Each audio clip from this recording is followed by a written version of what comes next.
Hello दोस्तों, नमस्कार दोस्तों। आज है दोस्तों 12 जनवरी के जितने भी इम्पोर्टेंट करंट अफेयर्स हैं दोस्तों, हम इस वीडियो में डिस्कस करने वाले हैं।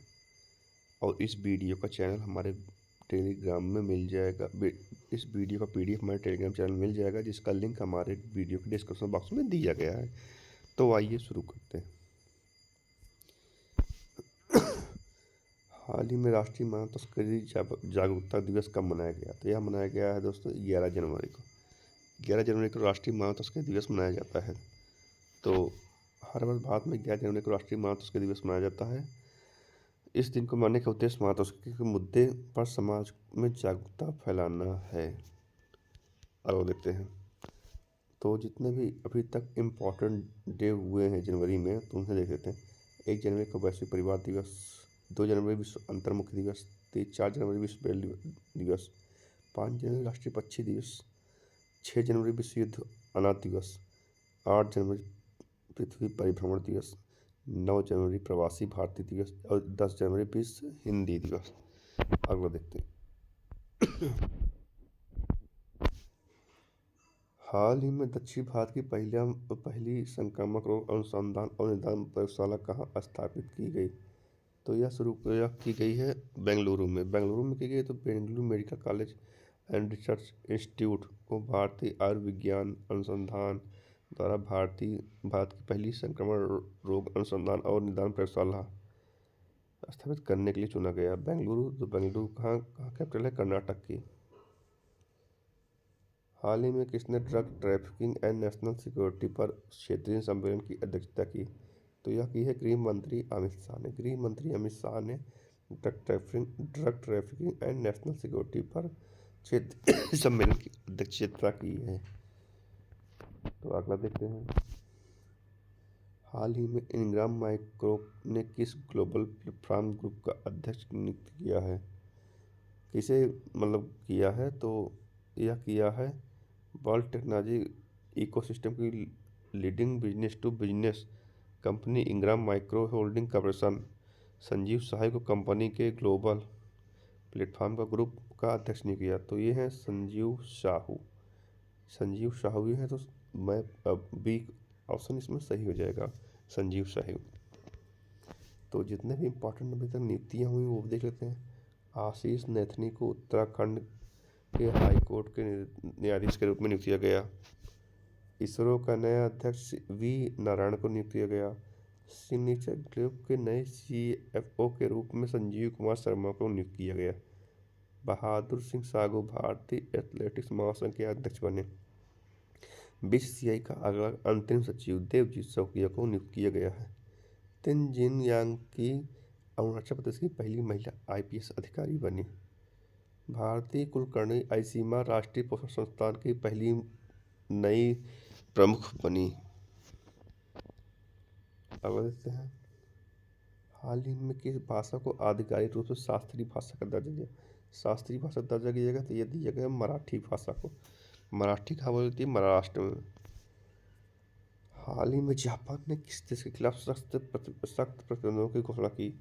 जापान ने की है घोषणा रूस के खिलाफ। तो आइए देखते हैं मैप में रूस।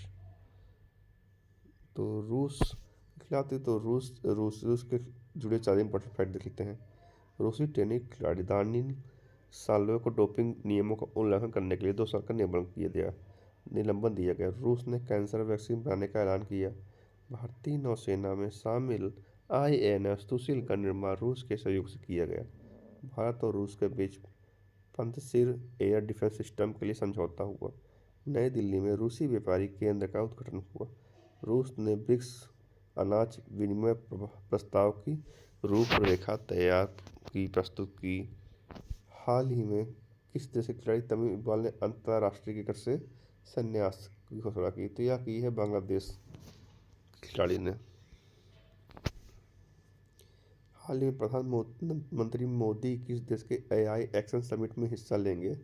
तो यह लेंगे फ्रांस के एआई समिट में वो हिस्सा लेंगे। तो फ्रांस मैप में रहा। फ्रांस कैपिटल क्या है? पेरिस। करेंसी क्या है? यूरो। और प्रेसिडेंट कौन है? Emmanuel Macron. 30वें लोक कोलकाता अंतर्राष्ट्रीय फिल्म महोत्सव का थीम देश फ्रांस बना। थिएटर के थियरी ब्रिटेन ने यूरोप संघ के आयुक्त पद से इस्तीफा दिया। भारतीय नौसेना ने फ्रांस के साथ वरुण अभ्यास का आयोजन किया। भारत फ्रांस के बीच द्विपक्षीय नौसैनिक अभ्यास वरुण 2 से 4 दिसंबर तक भूमध्य सागर में आयोजित किया गया। फ्रांस के राष्ट्रपति ओलंपिक ऑर्डर को सम्मानित किया गया। हेनले पासपोर्ट इंडेक्स 2024 में फ्रांस दूसरे स्थान पर रहा। भारत 83वें स्थान पर रहा है। डिजिटल वीजा की पेशकश करने वाला पहला यूरोपीय संघ राष्ट्र फ्रांस बना। हाल ही में कहा रोबोटिक प्रणाली का उपयोग करके दुनिया की पहली हृदय संबंधी टेलीसर्जरी की गई, तो यह की गई है भारत में। भारत के 21 देशों का टेक्निकल सेमिनार का होस्ट करेगा। 2024 में साइबर हमलों का दूसरा सबसे अधिक लक्षित देश भारत रहा। पहला था जापान। दुनिया का तीसरा सबसे बड़ा मेट्रो नेटवर्क वाला देश भारत बन गया। पहले चीन है, दूसरे पे अमेरिका, तीसरे पे भारत। भारत 2023 में दुनिया का छठा सबसे बड़ा कपड़ा परिधान निर्यात देश बना। पहले पे चाइना। भारत का विदेशी मुद्रा भंडार बढ़कर $709 मिलियन हो गया। भारत 2023-24 में अब तक का सर्वाधिक कोयला उत्पादक देश बना। भारत ने बायो बिटुमस राष्ट्रीय राजमार्ग का उद्घाटन नागपुर में हुआ। हाल ही में 2026 में 28वें conference of speakers and presiding officers of the Commonwealth की मेजबानी करेगा, तो यह करेगा अपना देश भारत अपना देश भारत करेगा। हाल ही में आई रिपोर्ट के अनुसार भारत के राष्ट्रीय राजमार्ग में पिछले 10 वर्षों में कितने प्रतिशत की वृद्धि हुई, तो यह वृद्धि हुई 60%। 60% कितने परसेंट? 60% की वृद्धि हुई। हाल ही में निकोलस मदुरो ने किस देश के राष्ट्रपति के रूप में तीसरी बार शपथ ली है, तो यह लिए हैं वेनेजुएला के राष्ट्रपति के रूप में लिए हैं। हाल ही में किस राज्य की पुलिस ने फीडबैक प्रणाली शुरू की है? तेलंगाना पुलिस ने। तेलंगाना, तो मैप में देखते हैं तेलंगाना, ये रहा मैप में तेलंगाना। तेलंगाना कैपिटल क्या है? हैदराबाद। सीएम कौन है? रेवंत रेड्डी। गवर्नर कौन है? जिष्णुदेव वर्मा। तेलंगाना में कंवल अहमदाबाद टाइगर रिजर्व, उसके बाद ब्रह्मादि नेशनल पार्क, महावीर हरणी वनस्थली, मृगमाणी नेशनल पार्क है। अगला देखते हैं। रायथूर भरोसा योजना के अंतर्गत तेलंगाना सरकार किसानों को अब हर वर्ष प्रति एकड़ 10,000 की जगह 12,000 रुपये की सहायता देगी। और तेलंगाना सरकार किस योजना के तहत? रायथू योजना के तहत। तेलंगाना सरकार को सावित्रीबाई फुले की जयंती को महिला शिक्षा दिवस के रूप में मनाएगा 3 जनवरी को। भारतीय सेना ने हैदराबाद में अपनी सेना को जानो मेले का आयोजन किया। वर्ष 2024 में तेलंगाना में अपराध 22% में वृद्धि की गई। तेलंगाना सरकार ने इंदिरम्मा आवास योजना का चरण शुरू किया। 16वां इंडियन गेम डेवलप सम्मेलन हैदराबाद में शुरू हुआ। तेलंगाना में प्रतिष्ठित अलाई बलाई समारोह आयोजित किया गया है।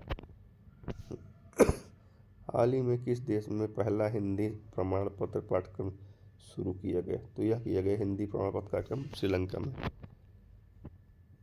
तो श्रीलंका, तो ये रहा मैप में श्रीलंका। कैपिटल क्या है? कोलंबो। और करेंसी क्या है? श्रीलंका रूपी। पीएम कौन है? हरनियमन सूर्या। और प्रेसिडेंट कौन है? अनुराग कुमार दिसानायक हैं। भारत और श्रीलंका के बीच होने वाले सारे संबंध। भारत और श्रीलंका के बीच संयुक्त नौसैनिक अभ्यास SLI नेक्स्ट 2024 विशाखापट्टनम तट पर शुरू हुआ। श्री सम्मी सिल्वा श्रीलंका के क्रिकेट के अध्यक्ष बने। श्रीलंका क्रिकेट के प्रवीण जय विक्रम को 1 साल के लिए क्रिकेट के सभी पर्वों से प्रतिबंधित किया गया। अनुराग कुमार दिसानायक श्रीलंका के 9वें राष्ट्रपति बने। श्रीलंका ने भारत सहित 35 देशों को वीजा मुक्त प्रवेश की अनुमति दी। भारत और श्रीलंका ने LNG अवसंरचना और विद्युत विकास के समझौते ज्ञापन पर हस्ताक्षर किए। भारत और श्रीलंका के बीच यात्री नौका सेवा फिर शुरू की गई।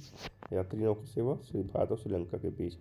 और श्रीलंका के साथ युद्ध अभ्यास SLI NX 2024 विशाखापट्टनम तट पर किया गया। दोस्तों, ऐसी जानकारी दोस्तों मेरे चैनल को लाइक और सब्सक्राइब जरूर कीजिए दोस्तों। और हमारे यूट्यूब चैनल से जुड़े रहिए। डेली अपडेट पाते रहेंगे दोस्तों। धन्यवाद।